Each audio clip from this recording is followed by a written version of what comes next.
An equiangular hexagon has all 6 interior angles equal to 120 degrees. Such hexagons with positive whole number side lengths can be inscribed in a fixed equilateral triangle with side length 6, with all 6 vertices on the sides of the triangle. How many such hexagons are there? Hexagons that differ only by a rotation or a reflection count as the same. You can pause here and solve the problem before seeing the solution.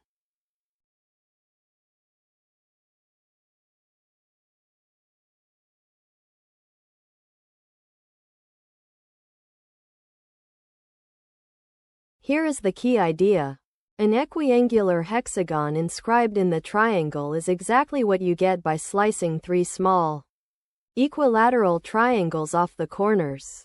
Call their side lengths P, Q, and R, all positive whole numbers.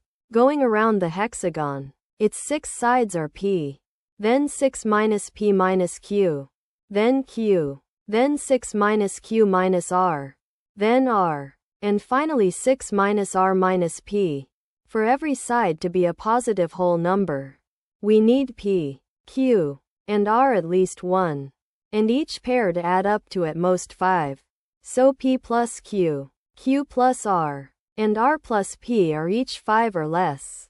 A rotation or reflection just shuffles P, Q, and R, so we count unordered triples, listing them with P at most Q at most R.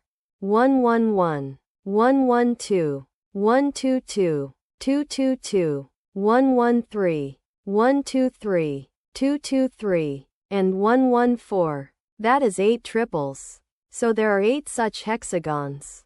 The answer is 8.